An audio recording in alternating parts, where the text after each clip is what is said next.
Okay. Welcome, everyone. Thank you for joining us. What a bumper sign-up list we've got today. Hey, it seems like a lot more people are interested in this topic than the other topics we've hosted before. It was crazy. So thank you all for joining us, for showing interest in this topic, and probably with how much interest you have, and let's see how many questions you have. We will maybe have to do a part two. I don't know. But I was saying just before we started the recording that when I posted my newsletter, I mentioned the topic of the webinar all about supplements, but I mentioned two patients in their 80s who've been very, very active and healthy. And yes, they work with us to balance their hormones because hormones are a longevity strategy as far as I'm concerned. But I was saying that they've been eating healthy, moving, being active since their 20s, and they've been taking supplements.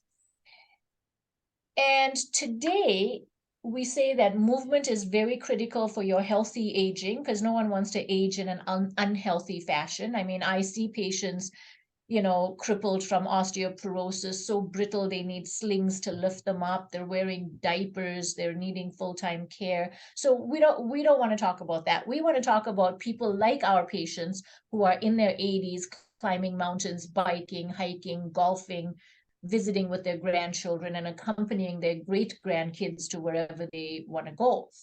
And if you talked to us 20 years ago, we may not have said supplementation with nutraceuticals is a critical longevity and a healthy aging strategy.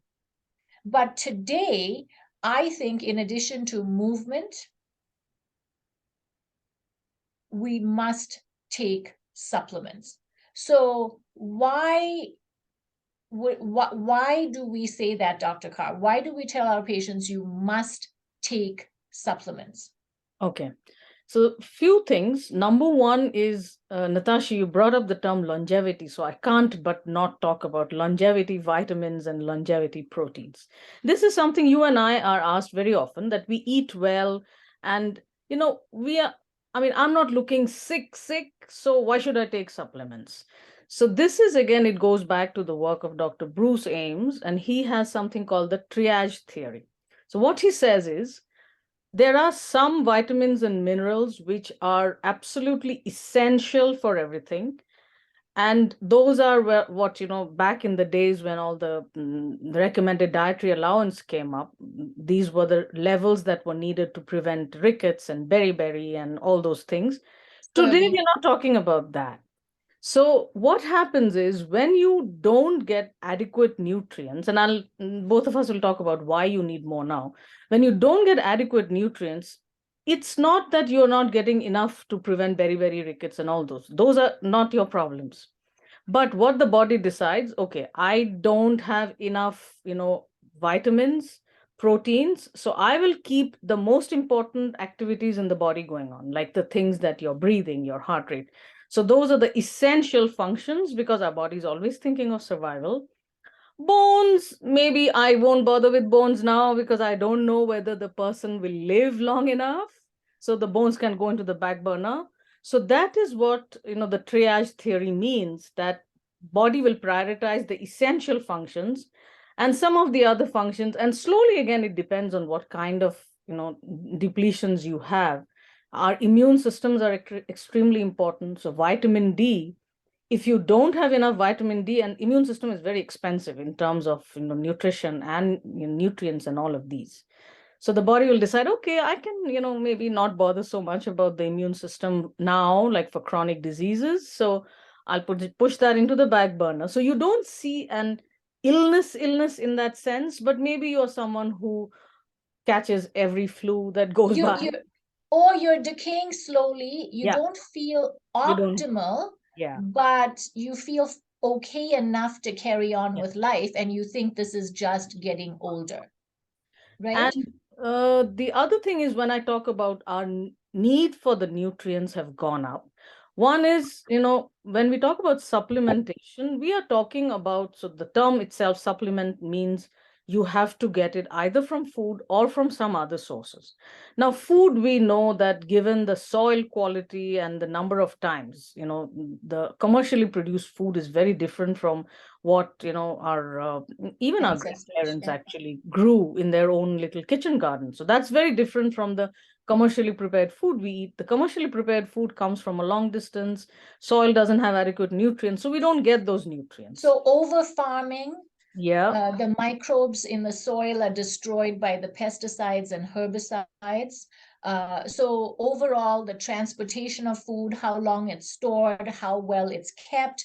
A lot of food is, like if you take bananas, for example, they're harvested when they're green and then they ripen along the way. They didn't naturally ripen on the tree. That's just one example because you see it all the time. But there are so many fresh produce items that are harvested long before they're ready, and then they're sprayed with chemicals or left, something's done to them to help them ripen along their transport. And I often tease patients and say, my food's been to places I've never even been to. I wish I could have traveled there too. But for many reasons, food is devoid or deficient in the quality and amount of vitamins we used to have decades ago. So no longer can you eat one orange to get X amount of vitamin C. You might now need to eat 5 oranges. Well, if you're eating 5 oranges, it impacts your glycemic intake, your levels of insulin, and a whole bunch of other things. And if you try to get everything from food, one, you will never get it. But two, you will have to become obese doing it. Because if, for example, you need 250 milligrams of calcium and 6,000 milligrams of vitamin C and on and on and on, then you're going to have to eat like 6 buckets of kale and 2 pounds of this and 7 pounds of that to get everything you need in a day. And then where's the space for the protein that's even more important than everything else that your body needs? Where's the space for the good fats? And you will never ever get the amount of nutrients you need, not to survive, but to be optimal and well. So you mentioned the RDA, and as Dr. Carr said, I'm just going to summarize quickly for clarity. The RDA used to be based to prevent severe disease. It was based on the bare minimum you needed to not get rickets, scurvy, and those types of things. But we don't get those things these days. But we have a host of people who are more tired than they should be. They're more achy. They don't sleep well. They have muscle twitches. They're constipated. Their mood is not great. Their belly fat keeps growing. They have a bunch of things and their tests are all normal. We have a lot of people we see with hypertension. Even in their 30s, I'm finding young people with the lower number, which is called the diastolic blood pressure, being higher, much higher than it should be for healthy aging. And so many of these things can be traced back to not having enough of the micronutrients your body needs to function optimally, because according to this theory Dr. Carr just shared with you, your body's using it to just get the most important things done, and then everything else is sitting on the back burner. So we need to take vitamins for these reasons, and some very obvious things that that cause depletions are being stressed. When you're under stress, your body requires more nutrients to keep up with the demand of producing stress hormones. If you're not sleeping well, your body now has to play catch up. If you're eating certain types of foods and not others, your body's getting depleted. If you have leaky gut, if you have digestive issues, your body's not absorbing what it can optimally from the food that you're eating. So there's many reasons we could talk for hours on for why you end up with nutritional depletions or micronutrient depletions that are not enough to cause you to have changes in your blood levels, but they're enough to cause you a host of symptoms, many of which I mentioned. Poor sleep. I can't sleep well. I can't go into a deep sleep. Can be a micronutrient deficient related to most commonly magnesium. I have anxiety. I have irritability. Can be a nutrient deficiency. I have a depression that doesn't respond to my medication. Most likely a micronutrient deficiency. Yeah. And we'll use the word suboptimal because there's optimal levels, as Dr. Carr said, where your body's not triaging. It has enough to do all the work it needs to do.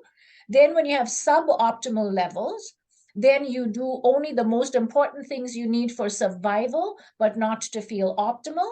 And then when you're depleted to this level, you're going to be sick, right? So we're talking about suboptimal versus optimal. Yeah. And another very important point, Natasha, you brought up, and which is what we were going to talk about, is so why do you suggest that women who are on hormone therapy need extra nutrients? Like what happens with hormone therapy? If you don't mind, I'm just going to say one of the questions we were supposed to answer is who needs hormones? I mean, who Who needs needs supplements? supplements?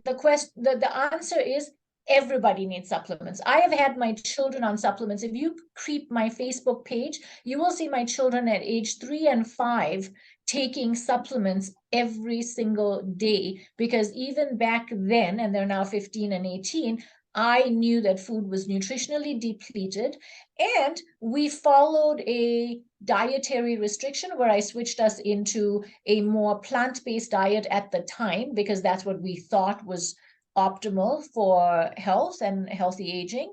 And then we moved into the paleo higher protein diet, which is still not as varied. And I think it's the healthiest diet around. It's what I would recommend to anyone. Even if I didn't know you, I would say you should follow the paleo diet if you want to live a longer, healthier life, like stronger life. But even if you just did calorie restriction for weight loss, even if you ate a regular North American diet, you're still nutritionally depleted. So I'm not saying that because we follow a healthier diet that we're nutritionally depleted, but it doesn't matter what kind of diet you follow, you always have some level of depletion of certain things. Yeah. Now, we recommend supplements to patients for that reason, that everybody has a different level of depletion, and we want to optimize their nutrient levels so their body can do the work. And how this relates to why people on hormones need to take supplements. So Dr. Carr and I both practice functional medicine, and our specialty and focus is on healthy aging and longevity. Hormone therapy gives us one component for you to achieve that, so that you can live longer and stronger. When you take hormones, they do cause nutrient depletions. In fact, it's not a bad thing. I mean, it sounds bad, but everything you do causes a nutrient depletion. If you take a Tylenol and it goes through your liver, it goes through enzyme pathways in the systems within your liver. It's called the cytochrome P450 enzyme system. And so you take Tylenol, it gets metabolized, then it becomes a different format of it, then it comes back to the liver and it gets metabolized again so you can get rid of it, right? So there's phase 1 and phase 2. Every step of the way, whether it's Tylenol, blood pressure pill, thyroid pill, estrogen, progesterone, testosterone,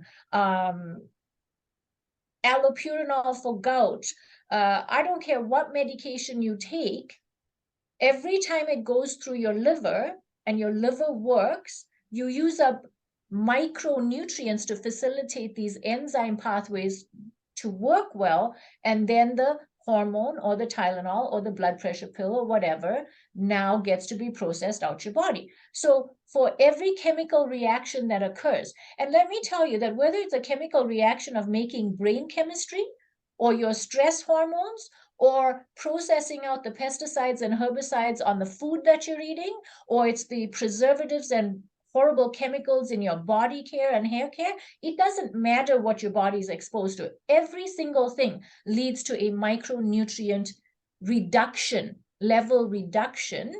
And so the more you're doing of these things, the more you need to put back in. And what we see is almost every patient has some symptoms of inadequate B vitamins, inadequate magnesium, those are the two most common, inadequate vitamin D, and inadequate omega-3 fatty acid levels. And whether it's obvious to you or not, we see it, because you'll notice, like for our patients who see me, I have you fill in that really irritating form, and there's like 50,000 symptoms you have to check off, and it's annoying because, do you have eye twitches and muscle cramps and foot cramps, and do you have joint pain, and do you have stuffy nose, and do you snore, and do you have abdominal pain, and do you have burping, and do you fart too much, and like all these things, and you go like, what the heck am I doing? Those are many, many symptoms that give us ideas about your micronutrient status when it's suboptimal, because nobody dies or gets sick because they have muscle aches. Nobody's dying from their stuffy nose. Well, actually you could, because it's your immune system and whatever, never mind, right? But I'm gonna go down that hole, so I'm gonna put up my hand. but I'm saying nobody dies from some of these symptoms, but it means you're heading to be unwell, and you're reducing the health span component. You know how I always talk about you have a health span and a lifespan, and it's the difference between the health span and your lifespan that counts. And we want our patients to have a health span and a lifespan that are matched, not have a health span where you live strong and vital and you can go up grassy lakes or hike with your grandkids or whatever, and then you're in the nursing home wearing a diaper and someone's feeding you and changing you. That's your lifespan. So to close the gap, we teach you strategies, and that's, we call the series all about hormones because we focus on hormones as one of the strategies, but the rest of the series is dedicated to all the things that you need to know for improving your health span. So take it away, Dr. Okay, Carr. so Tell us about when you take hormones, and why in particular did you bring up the hormones, and what did you want to say about DIND? So DIND, what Dr. R is talking about, is drug-induced nutrient depletion. So when you take certain medications, and the commonest ones are, B vitamin deficiency, magnesium deficiency, zinc deficiency from estrogens, and a lot of you are taking statin medications. So these are the cholesterol-lowering medications. They cause depletions of CoQ10 and B vitamins as well. Then nobody can get enough magnesium, and then proton pump inhibitors. So these are the ones that you take for like all those ending in ozole, lansoprazole, omeprazole, pantoprazole. Some of you all might your proton pump inhibitors for heartburn yeah. and indigestion and acid reflux and gastritis. Yeah, and those are not meant for long-term use anyway. They cause, besides nutrient depletions, they've been related to, dying early. So if you are on them, figure out a way. There are ways to de-prescribe them. So I'm not going down that pathway. Another book with Dr. Carr if you want to get off of these drugs. So another even antidepressants, which is a very common thing, sleeping pills is very common. So every drug you take causes a drug-induced nutrient depletion, including estrogen, progesterone, testosterone, DHEA, pregnenolone, whatever else we're prescribing for patients, right? So what do we do about DINDs? So DIND, actually you can type on an internet browser, and there was a website we used to use earlier called Mytavin, MYTAVIN, and you can put all your medications into that little box, and it will come up with a list of all the possible nutrient depletions. It's not as comprehensive. I had a patient on a beta blocker and a couple of other things, and it barely showed him any nutrient deficiencies. But when you research each one, you can see, for example, you must take magnesium and B vitamins. And I'm going to make a little note about Bs, or I'll just say it right now. I have a lot of patients saying, I take B12. And they think that, I don't know where it came from, that patients should only take B12 and it's a stress tab and it's for stress. And then I'm thinking, but when God made B vitamins, he never made B12 to exist on its own. Like bees show up as a bunch of bees together, and that's why they're called B complex. It's a complex of different bees from B1, 2 to 5 to 12 to like whatever. But there's a whole bunch of bees. So I don't ever recommend that patients take a B12 or a B6 by itself. You can take those in addition to a B complex, typically because we've tested you and proved that you need extra. But if you think you need extra, you still need to take the B complex, because these things don't work in isolation. Like No. typically, there's nowhere in your body that only a B12 is going to show up and do some work. It's classically the whole B complex that's needed to do the work and give you the benefits of it. So, I mean, oh, I swallowed my B already. I can't show you that Okay. one. But, So here's, while you're talking about bees and testing, I just wanted to add one thing because many patients ask us this, that my blood. So why is B12 so popular? This is my opinion, not based on anything else. That B12 is the one that is tested most often. The others are not tested. But yes, and we tested as well, but it's the only yeah, one we can test we on can blood. test. That is And the the thing. micronutrient testing is so costly Yeah, that I pretty much don't do it on every yeah. patient. I was having this conversation with another functional medicine doctor, and he does the ion testing on all of his patients. And I said, I'm glad your patients can afford. I think it's $1,200 or something to Mm, do the yeah, ion test. And how much is it for the micronutrient? Like 500 and yeah. some. So instead of having patients spend money to get proper testing on every vitamin across the board, we have this blanket of vitamins that we recommend as the bare minimum anyone needs to take, or everyone needs to take, to improve their function from suboptimal to optimal. And we see it in the practice all the time, Dr. Carr. As you know, you put patients on supplements, and when they see me 3 weeks later, they're like, oh my God, I can't believe this made a difference. Even when I'm in the emergency department now, I've got 2 nurses who have started taking supplements on my recommendation, and they're going, wow, I have more energy, my anxiety is less, my depression's less, I feel better. And us shift workers have terrible troubles with energy. So Mhm. just before we go into what are the must-haves, can you just, like, in my newsletter, I wrote for patients the shocking truth about vitamins. And I brought up that shocking thing that happened almost 10 years ago now, where the New York Attorney General stopped many companies from selling supplements until they were authentic, or shall we say honest, in their labeling, because they're selling supplements that didn't have what the supplement is supposed to have. Yeah, so this was, and there are multiple studies. There is one that I like quoting because very often, Natasha, you and I will hear someone tell us, oh, melatonin doesn't work. I said, depends on what melatonin you're on. So they looked at different brands of melatonin from a health food store. Some of them contained 85% less than what they claimed on the bottle, and some of them contained 400% more than what they claimed, and batch to batch variability was also there. All of them didn't contain the same amount.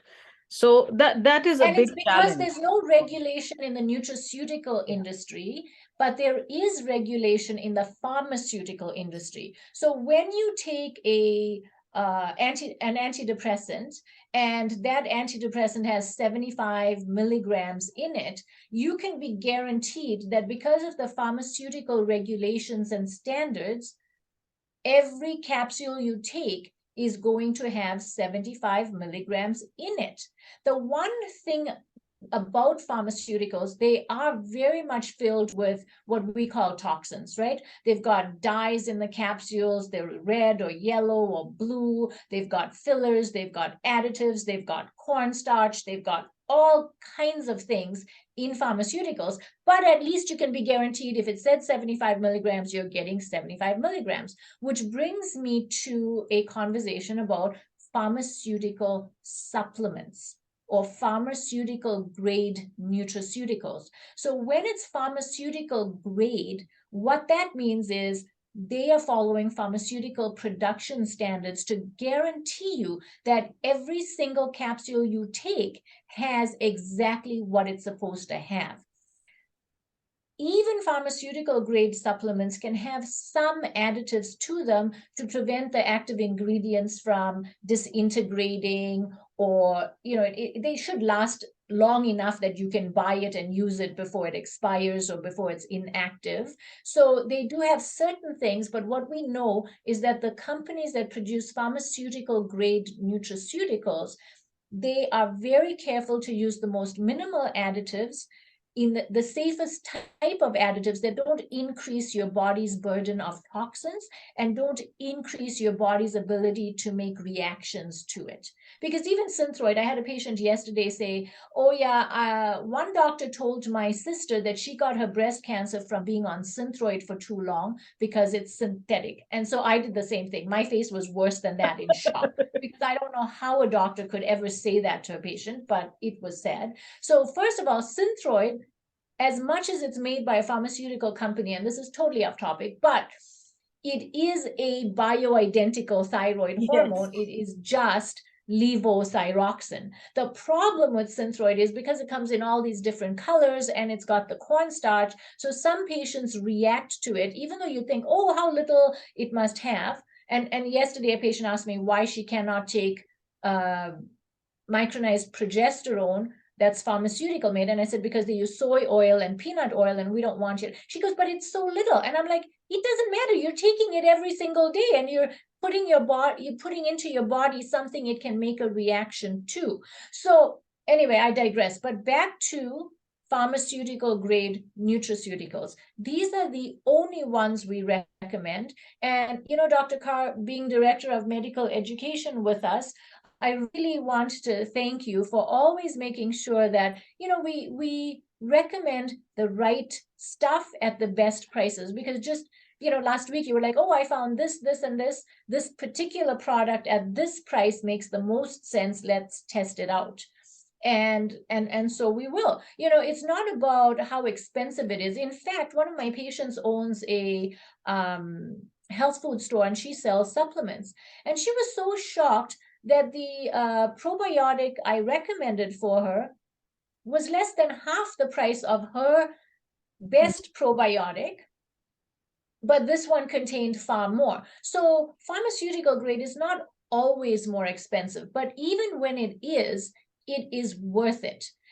For example, we had that patient, and I always tease because the methylated B complex that we recommend the most often is $40 for a month's supply.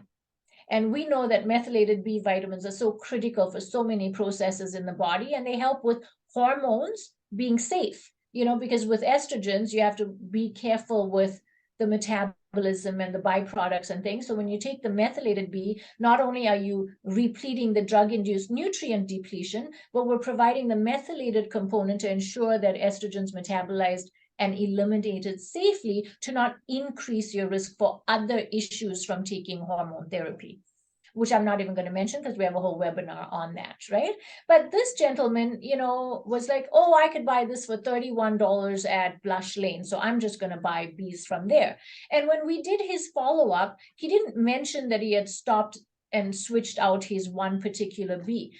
He's at high risk in his 30s for heart disease because his dad had an early heart attack. And when he was in the United States and needed a coronary artery calcium score, and he already had significant plaque burden in his coronary vessels. So his heart vessels were already getting calcified and blocked, which means he's at high risk for a heart attack. And he had an angiogram as well, and it showed blockage. So two things he had to say, hey, I'm at high risk. So of course we have to manage his cholesterol, his ApoB, and all of these things. And he was doing so well consistently. And then he comes in for a follow-up. And I said to him, I said, what have you changed? Have you stopped eating the right way? And he is one we took off of a plant-based. It was 100% plant-based. And we introduced animal protein for him, and all the vitamins and hormones and everything that we do. So he was doing well. Like, we had stabilized him, everything had improved, his cholesterol had come down. And then suddenly all his parameters started changing for the negative. And he's like, nope, I didn't change anything. I didn't change this. I still do this exercise. I still eat this way, my da da da da da. And then finally we are reviewing the supplements that he's taking. And he tells me he changed his beat. So I said, I'm not going to tell you that changing it is what caused this, but I'm going to invite you to go back on what you were before, and then we'll recheck in 2 to 3 months and see. And lo and behold, he switches back and his labs improved. And you could say it could be something else, but all he did was change out of a pharmaceutical grade methylated B complex to a regular B, who knows what, but you could see it in his labs and his risk. So for me, I will only take pharmaceutical grade nutraceuticals, and I take a lot of supplements every day. Dr. Carr, you take, maybe you're more consistent than me, but everyone's surprised when I show them, and I've already taken my morning dose, but I don't know if you can see this. Can I you? can see one red pill and something else. Okay, so here, how about now with my hand as the background? Like all of these I can pills. see a whole lot of pills for sure. Yeah, so those are the pills I will swallow today, right? And I still will take vitamin D as a liquid. And I saw a patient, actually it was yesterday afternoon. I was about to leave home, and this lady hasn't been in since 2019. And she popped by to see if she could book an appointment, and I was still here, so I saw her. And she'd come for aesthetic medicine, though, not functional medicine. But she looked at me and she goes, "You haven't aged at all since I've seen you, and in fact, you're fitter and leaner than when I saw you. What's the secret?" And I said, "The secret is supplements, diet, and hormones." Well, yes, I'm moving, and so I look fitter and leaner too, but I have people who haven't seen me in years, and then they go, "Oh wow." And that's what it is. It's not like my face is filled with Botox or filler or anything. It's like I don't look younger, or I've stopped aging because of all those things. They help a little bit, but I mean 90% of my results are from all these things we teach patients. And it was just reassuring to me, because there are days where I don't want to swallow pills, which Yep. brings me to how long should anyone take them, because we have a lot of patients who will do it and then just run out and stop. And for me, there's days I don't want to swallow all these pills, but now I know after 5 days I'll call you. Remember, we used to have those conversations. I don't know why I feel like this is wrong, I have no mood, I'm irritable today or whatever. And then the first thing you'll go is, "Did you take your supplements?" So I know for how long I need to take supplements, but Yeah. I want you to tell patients, how long should they take supplements for? So the simple answer is as long as you want the results. So I'll give an example of, let's say, vitamin D.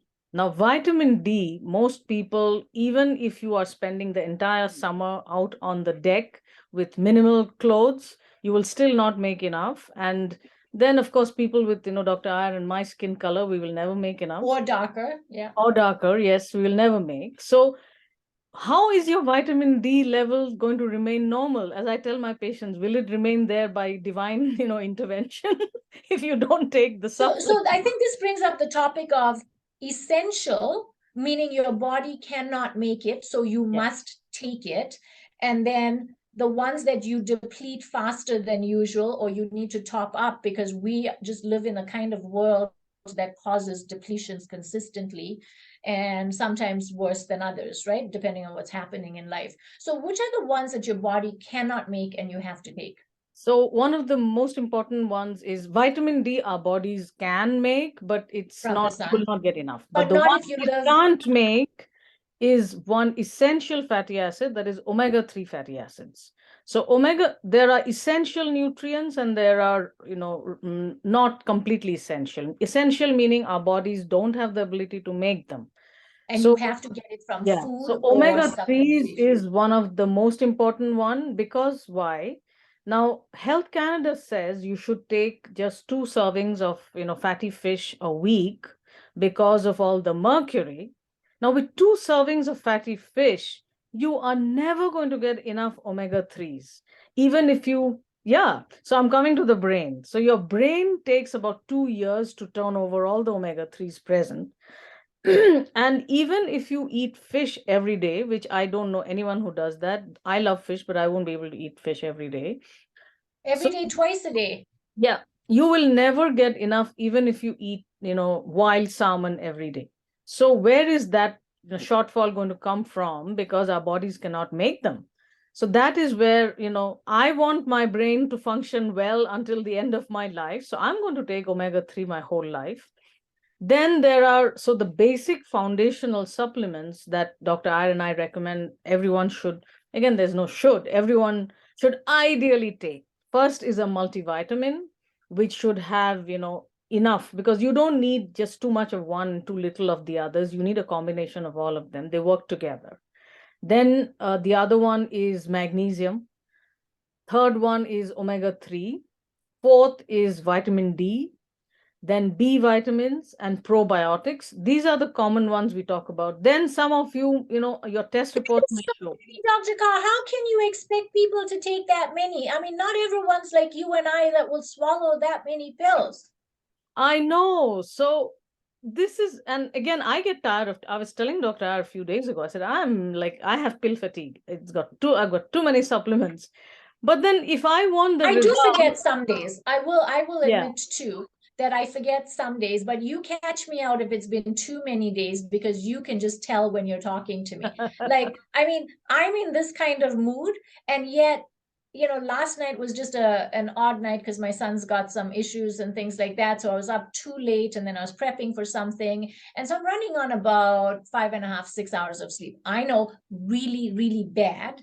And you always say to me, how do you have that much energy? And I wouldn't have this kind of functioning if I didn't take supplements. So yes, that sounds like a lot. So if I had to break it down for you, though, what I would say is vitamin D is critical, right? I would say put the multivitamin on the side, as it would be wonderful. It would be amazing, but vitamin D, which is drops, 3 to 5 to 10 drops a day, depending on your levels and how well you absorb and whether you have the genetic, there's a gene that tells us whether you absorb vitamin D efficiently or not efficiently. Imagine that. And yet Health Canada wants everybody to take 2,000 and imagines that that's just enough for everybody to magically never need anything extra again.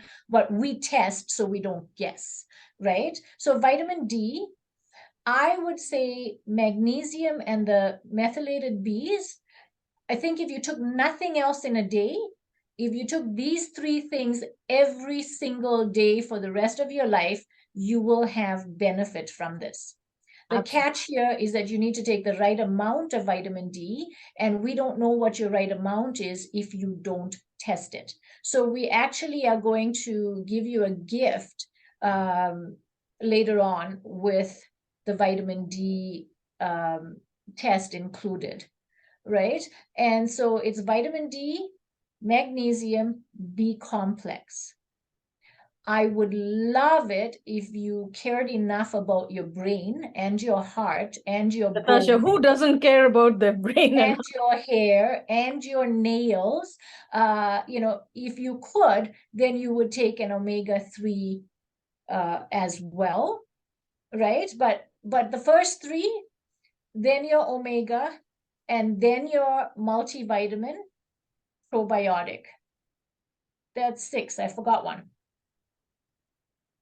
magnesium, omega-3, multivitamin, Bs, probiotic, vitamin D. You added them all. Okay. So that's our wish list for you. And you're going to say, but my God, that is so expensive. And like I said, some things are actually not as expensive, but what is more expensive? Being off work with heart attacks and cancer, or not being able to work again because you've had a stroke? And yes, I'm actually saying that if you took vitamins, you could decrease your risk. Now, swallowing vitamins and sitting on your every day is not going to give you no stroke and no heart attack. And that we expect you to move, to eat healthy, and to do the other things. We're not saying you can get yourself to 400 pounds and imagine that you're not going to have to do anything but just swallow vitamins. Like, please, let's be clear here that that's not what I'm saying. We're talking about the difference between health span and lifespan. And we're saying that supplementing with nutraceuticals of a pharmaceutical grade can help you as part of your longevity program to put your health span and your lifespan together rather than have a health span and then a lifespan that's miserable. So this is one important component of your program. It is not the only thing. It's not going to substitute everything else. It doesn't mean you can eat pizza and McDonald's and not care what you put in your body. It doesn't mean you can sit for 7-8 hours a day and not move. It is part of a process. Yeah. So I'm just summarizing all the stuff. We talked about so many things. Number one is, why should you look at supplementation? We've already talked about it, all the numerous reasons, the way we live, the ground quality. Another important thing I wanted to mention, because there are a lot of people who are vegetarians, vegans, so they have a big deficient. I mean, they can't get enough B vitamins or iron. And this is not to say that those who eat meat and fish are always adequate. No, they are not either. But these are some special groups where, you are definitely going to be depleted. And Then then we talk, omega-3s yeah, for omega. vegans and vegetarians. There's no omega-3 in a No, vegan vegetarian diet. A lot of people have the misconception that they get omega-3s from flax and from alpha linoleic acid type things and algae and all of that. Algae is a plant, right? The thing that you need to know, and we heard that wonderful podcast by, oh gosh, I forgot his name, the one that studied omega-3 to a Dr. PhD Bill level. Harris. Yeah. That's right. And he has proved that maximum 11% of what you take from plant-based ALA converts into omega-3. So if you're taking 1,000 milligrams of vegetarian omega-3, it is not omega-3. They should not be allowed to label, but that's the problem with the nutraceutical industry. They don't have to be as precise as a pharmaceutical company. And so they say omega-3, but it is not. It's alpha linoleic acid that your body has to confirm. And if you're lucky, you will make 11% of that into omega-3. Now, a lot of vegetarians will say, I won't take omega-3 because it came from fish or it has a gelatin capsule or whatever. I have no answer for you. I have no solution for you. But I will say that that's what the data shows. And we know that vegans and vegetarians come to us with far more deficiencies and far more symptoms, and they're far more difficult to help when they're falling from suboptimal to sick, to take them up here. Yeah, another important thing I just wanted to say is, you don't need to guess about omega-3 really. You can actually test it. And Dr. Iyer and I always say, why guess when you can test? So you may be having an omega-3. This happened with me. I was having a higher dose omega-3 already.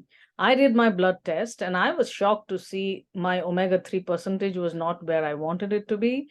So I started taking a higher dose of omega-3s, and now it is, thankfully, it is where I want it to be. So then the next. Yes, so you can test that, and vitamin D you test as well.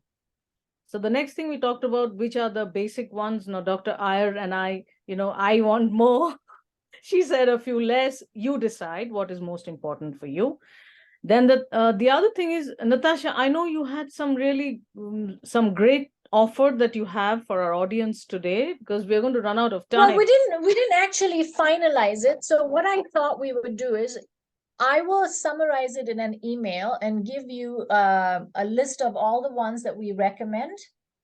And the pricing of it. And I thought that we should just include the vitamin D test kit in there at no charge to you, so you can measure your level and not guess.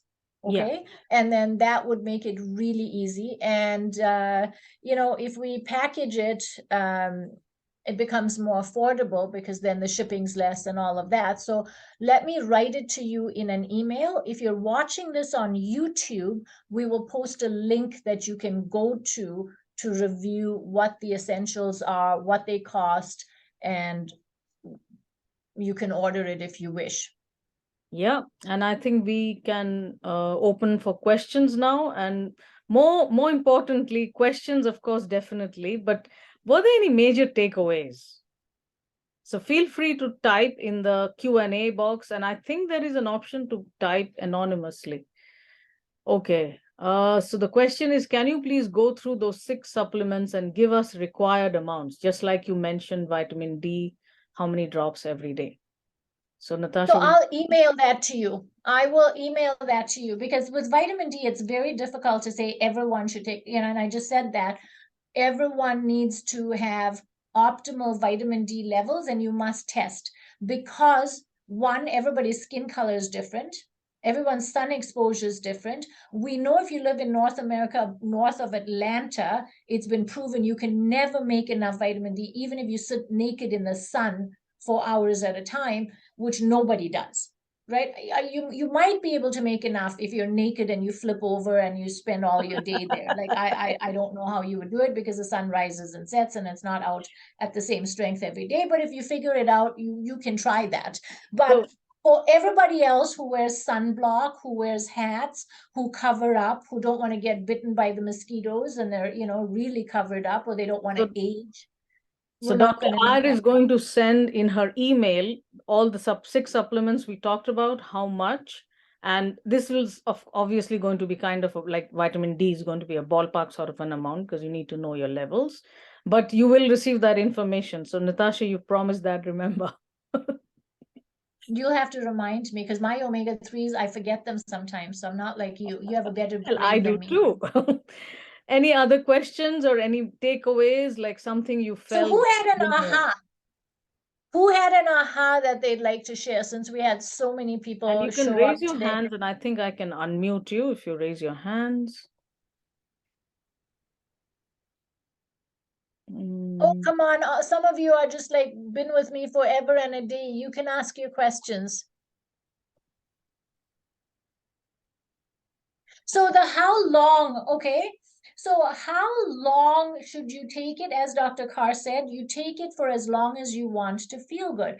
If you take medication and you take hormones, then you're on this for life. The one extra thing I need to add, because we tend to fall short on this in our practice, is if you're taking estrogen and testosterone, we should always be on the methylated Bs and um, magnesium. Like I think every person should be on magnesium. Like I just don't even think you should guess it. And this one I'm going to tell you, I no longer give patients a dose that they should take. I say take magnesium to bowel tolerance or Yeah. until your symptoms are better. Because I could tell you to take 200 milligrams of vitamin D, of magnesium, but you might still have the eye twitch. You might still have the muscle cramps. You might still have restless legs. You might still have constipation. So because you're depleting at different levels, when you're highly stressed, when you're not sleeping or you're taking extra things, your magnesium level demand changes. And so I always titrate magnesium to bowel function. What that means is we all know that magnesium citrate makes you go, right? So when people are constipated, well, what was that old white liquid? Milk of Milk magnesia. of magnesia.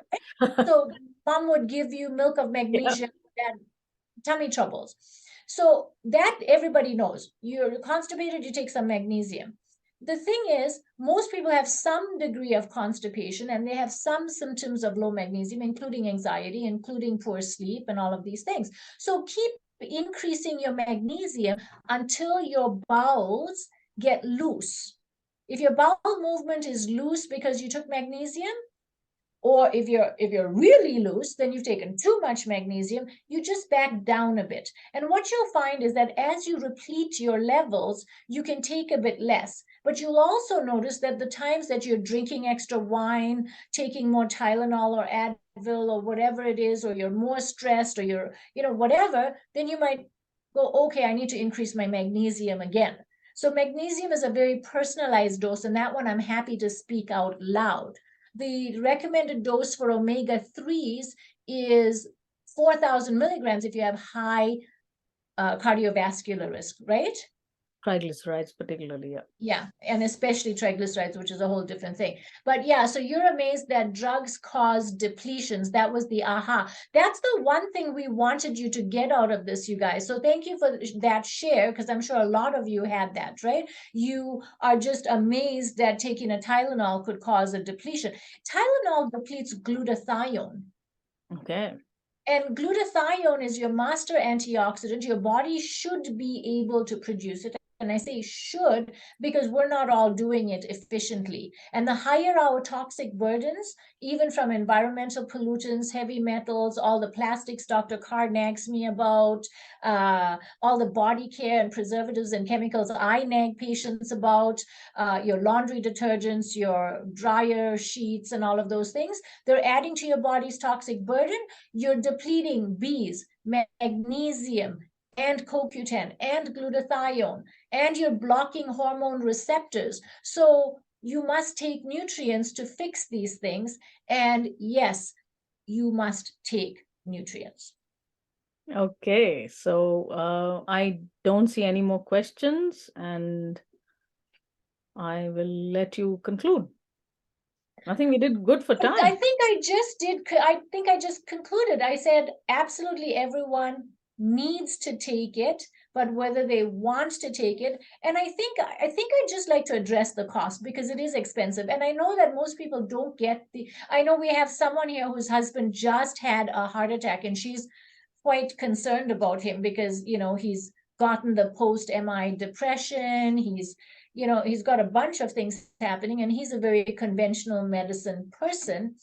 Um, and all those drugs he's taking are causing nutrient depletions, and that's partly why his mood is lower and energy is lower and all of that. But I mean, yeah, there's so many other areas we could go to. But for all of those drug-induced nutrient depletions, it would be great if he took it. Now, what you will see is the cost benefit analysis here, right? What if he didn't have the heart attack? What if he had checked his omega-3 levels earlier? What if he had checked his triglyceride levels and his ApoB levels and could have predicted it, right? And then would it have been worth what's the number we came up with for the most basic essential things? With omega, so it's $150 a month to spend on supplements, and that's a lot. But what if you think about, like, when I go out for a dinner, my single glass of wine is $20. Natasha, I have someone at my door, so I'll let you conclude. Okay. And thank you, everybody, for joining us.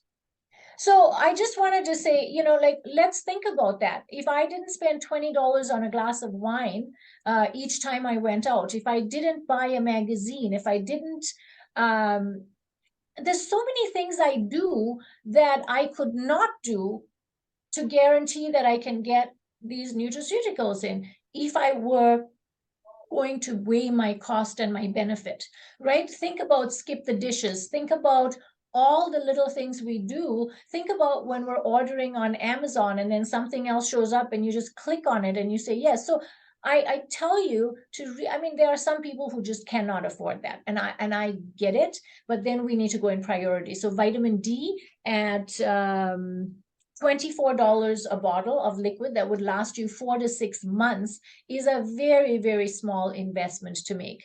Your magnesium at $32 is really not that bad if it helps you sleep better, have less anxiety, have better bowel movements, because we know that gut function is so important for healthy aging. And that will be a topic for a future webinar. So we must just think about this. The most expensive supplement that I say is an essential is the omega-3 that I recommend highly for patients. It's because it's got a special coating on it. Oh, and I just swallowed mine as well. So omega-3 in a liquid form or a gel cap can be affected by the stomach acid that's essential in your stomach to break down your proteins and keep your stomach sterile, but it affects the omega-3 availability. So then whatever is left gets down into your small intestine, and that's where it's absorbed. So If you take one that bypasses and survives the hydrochloric acid, then it gets to the small intestine and is released there. So then it's absorbed and you're getting the full amount. So is $20 a bottle higher in price worth it if you're going to get more per dose? 1,300 milligrams versus 900 or whatever. But again, your omega quant testing is going to help you to know where you're at. But if you don't do the testing, at least take the one that's higher dosing, because your brain is mostly made of fat and depression is decreased by omega-3. We've got studies to show that taking vitamin D, omega-3, and exercise can treat a moderate depression to the same or higher levels than an antidepressant. Yeah. So would it make sense to rather try these three things? Yes, it does. So on that note, that's my story on why I think you must take some of these things. And I'm glad that you got some ahas. I'm glad that you realize that when you're taking hormone therapy from us, so bioidentical hormones still cause drug-induced nutrient depletions. And the thought I didn't finish before, Dr. Carr, and I got distracted with the question that showed up. See, my brain does come back after, is DIM, estrogen and DIM. In our wish list of things, it's not essential, but I think anyone who wants to protect their breast health and have healthy estrogen metabolism, and it's not, I think, we know this. We've seen the studies, we've seen the data. We know how it helps from the liver to the hormone metabolites to the elimination of the hormone metabolites. And so that's one thing that I wanted to say to my patients. I'm remiss a lot of the times in ensuring that when I put you on estrogen, that we talk about healthy hormone metabolism. So I'm going to add that to my email. Okay, so that's a supplement called DIM, that's diindolol methane. And what you want is to make sure that it's in its bioavailable form, because just like how vegans are expecting magically alpha linoleic acid to become omega-3 and not knowing that their genetics and their liver enzymes and all of that maximally can only convert up to 11% of it into omega-3, you can eat all the broccoli and sulforaphanes or take regular DIM, and it